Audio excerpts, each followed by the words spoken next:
Pro-Palestine protesters shouted anti-Semitic language outside of a New York City synagogue. Mayor-elect Zohran Mamdani condemned the protesters, but he also questioned the decision to hold an Israel immigration event at the synagogue. Pro-Israel activist and influencer Zach Sage Fox is with me now.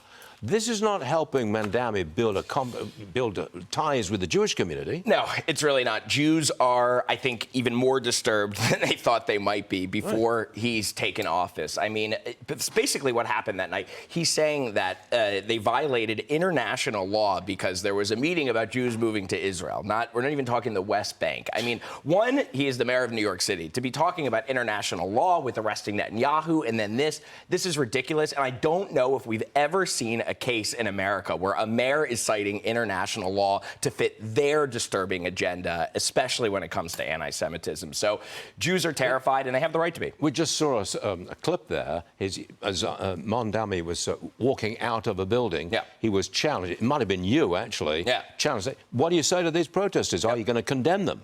He wouldn't condemn them. No, he won't condemn them. Yeah, I mean, this is a scary time to come. It'll be really interesting to see, I mean, really how far he goes against the Jewish people. He is an anti-Semite. Anybody who thinks he isn't, I've come on the show and talked about this. I've written in the Jerusalem Post about his anti-Semitism. I put it all on a list.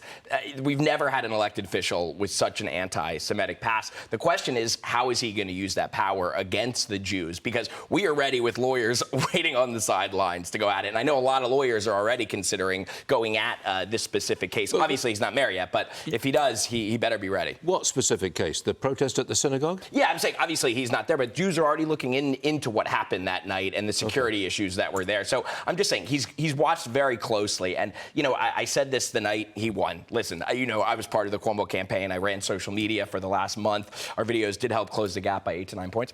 But Siwa didn't drop. I think we could have done it if Siwa dropped at the end. But, listen, I said I was going to pray for Mamdani and his family and for their safety because I hope that he's doing the same for me and my family in New York every night. That's part of my Jewish values. But I said the battle's not over, it's just begun. And so, if we are loud and we are active whenever he does something, I do think that'll make a big impact. So we got 4 years ahead of us. I got to get this in. The House has launched an investigation into alleged anti-Semitism at public school districts in California, Virginia, and Pennsylvania. I want to talk about you. What's your personal experience of anti-Semitism as you walk the streets of New York? What's it like?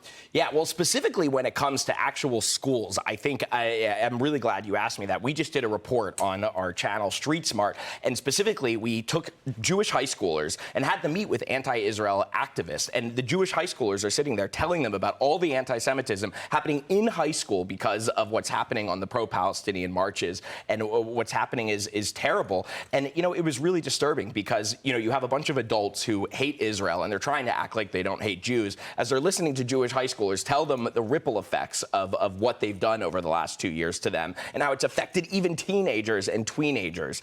And there's no sympathy from the other side. So we're at a point right now where there's anti-Semitism happening in the high schools. The adults who are causing it don't seem to care. We need the government to get involved. And thank God Trump is in office right now because the stuff he did on college campuses, that pressure, I know for a fact from talking to so many of these college students, made a huge impact on their lives. So I hope the Trump administration keeps going. Zach Sage Fox, always a pleasure having you. Awesome. You got energy. I wish I had the same amount. Listen, I haven't even had coffee yet. You have a good Thanksgiving. Appreciate you too, guys.